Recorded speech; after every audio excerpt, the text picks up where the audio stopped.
ሰላም ክብራት ተኸታተልቲ ፍልጠት ቲቪ ንሎማዓንቲ ኸኣ ከምቲ ልሙድ ንዓኹም ይጠቕሙን ይምህሩን እዮም ዝበልክዎም ቅልል ዝበሉ ንዝርርብ ዝጠቕሙና ናይ እንግሊሽ ቃላት ብትግርኛ እናተርጎምኩ ሒዘልኩም መፅእ ኣለኹ።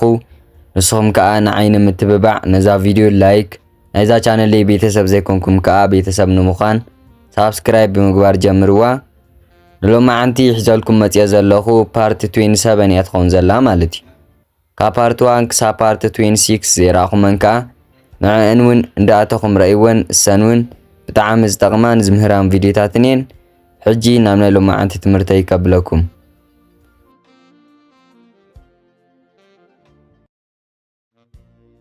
ሕራይ ክቡራት ተኸታተልቲ ፍልጠት ቲቪ ነቶም ሓደስቲ ዝኾንኩም ከኣ ከመይ ገይረ ከም ዘረድእ ከረዳእኩም ማለት እዩ።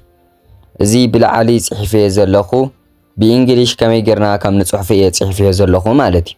እዚ ኣብ ማእኸል ጽሒፈዮ ዘለኹ ከኣ ነቲ እንግሊሽ ከመይ ጌርና ከም ነንብቦ ብትግርኛ ጽሒፈልኩም ኣለኹ ማለት እዩ። እዚ ከኣ ቅልል ኢልኩም ንኸተንብቦ ይጠቕመኩም። እዚ ኣብ ታሕቲ ወይ ከኣ መወዳእታ ጽሒፈልኩም ዘለኹ ከኣ ብትግርኛ ትርጉሙ ማለት እዩ። ሕጂ ንቐጽል። I got into trouble. I got into trouble. I got into trouble.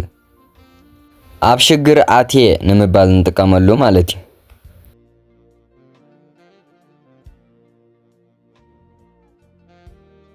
I appreciate you. I appreciate you. I appreciate you. የድነቐካ እየ ወይ ከኣ የድነቐኪ እየ ንምባል ንጥቀመሉ ማለት እዩ።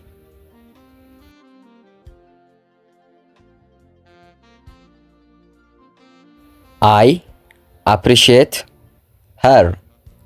I appreciate her. I appreciate her.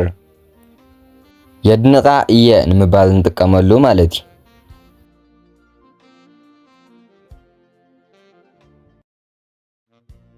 I appreciate him. I appreciate him. I appreciate him. የድንቆ እየ ንምባል ንጥቀመሉ ማለት እዩ።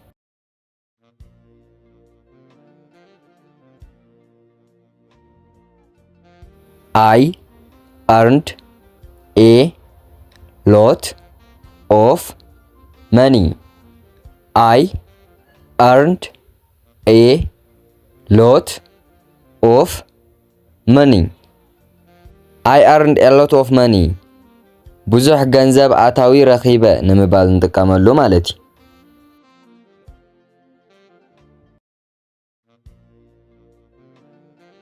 The house is on fire.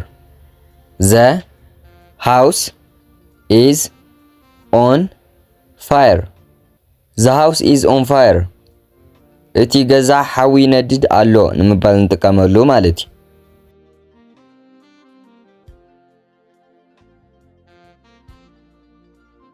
We are sisters. We are sisters. We are sisters. ኣሓት ኢና ንምባል ንጥቀመሉ ማለት እዩ።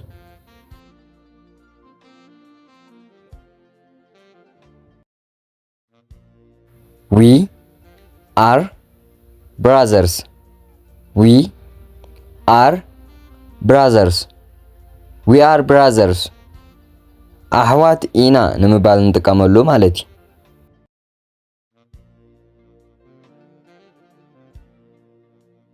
We live together. We live together. We live together. ብሓባር ኢና ንነብር ንምባል ንጥቀመሉ ማለት እዩ።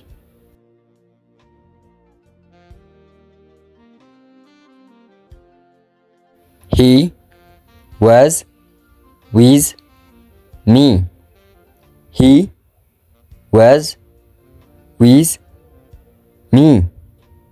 He was with me. ምሳይ እዩ ነይሩ ንምባል ንጥቀመሉ ማለት እዩ።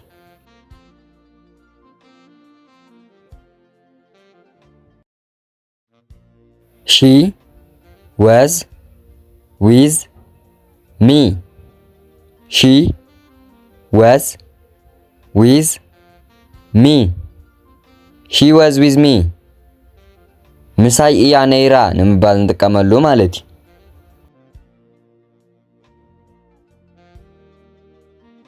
ሕራይ ክቡራት ተኸታተልቲ ነዛ ቪድዮ ክሳብ ሕጂ ትሪእዋ ድሕር ኣለኹም ፈቲኹም ኣለኹም ማለት እዩ። ስለዚ ንዓይ ንምትብባዕን ቀጻሊ ከምዛ ዓይነት መሃር ዝኾነ ቪድዮ ንኽሰርሓልኩምን ላይክ ኤንድ ሳብስክራይብ እንዳገበርኩም ተባብዑኒ። ሕጂ ናብ ዝቕጽል ከብለኩም።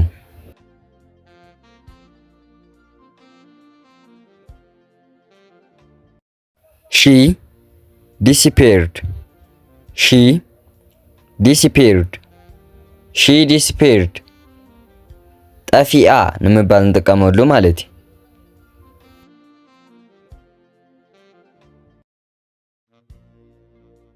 He disappeared. He disappeared. He disappeared. ጠፊኡ ንምባል እንጥቀመሉ ማለት እዩ።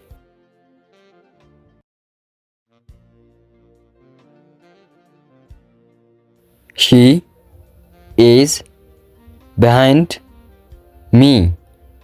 She is behind me. She is behind me.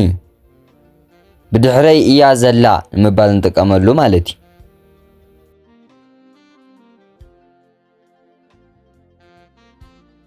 He is behind me. He is behind me. He is behind me. ብድሕረይ እዩ ዘሎ ንምባል እንጥቀመሉ ማለት እዩ።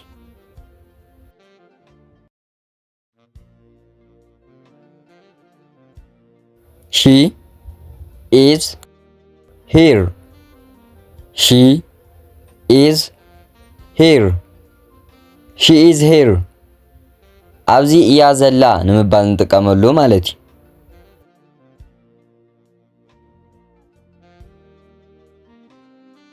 He is here. He is here. He is here. ኣብዚ እዩ ዘሎ ንምባል እንጥቀመሉ ማለት እዩ።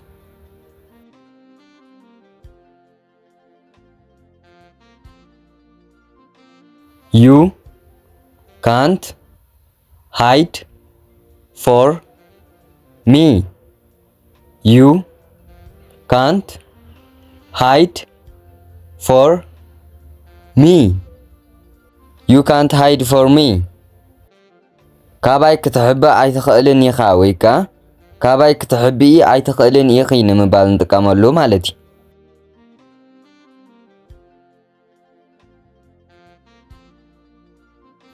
You will regret it later. You will regret it later. You will regret it later.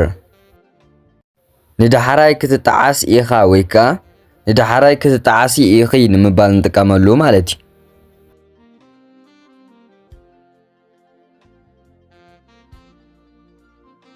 You are the best.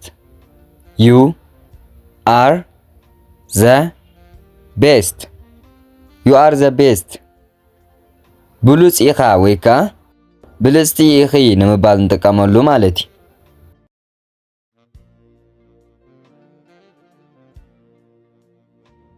You can't beat me.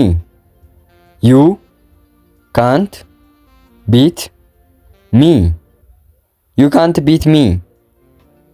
ክትስዕረኒ ኣይትኽእልን ኢኻ ወይ ከዓ ክትስዕረኒ ኣይትኽእልን ኢኺ ንምባል እንጥቀመሉ ማለት እዩ።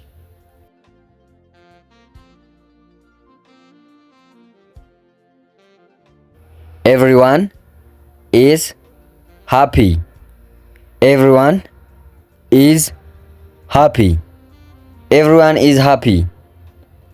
ኩሉ ሰብ ሕጉስ እዩ ንምባል እንጥቀመሉ ማለት እዩ።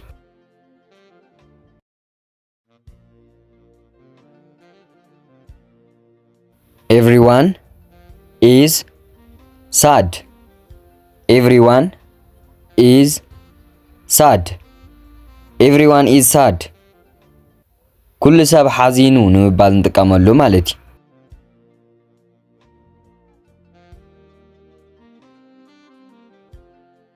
Don't be scared. Don't be scared. Don't be scared. ኣይትፍራሕ ወይካ ኣይትፍርሒ ወይካ ኣይትፍርሑ ንምባል እንጥቀመሉ ማለት እዩ።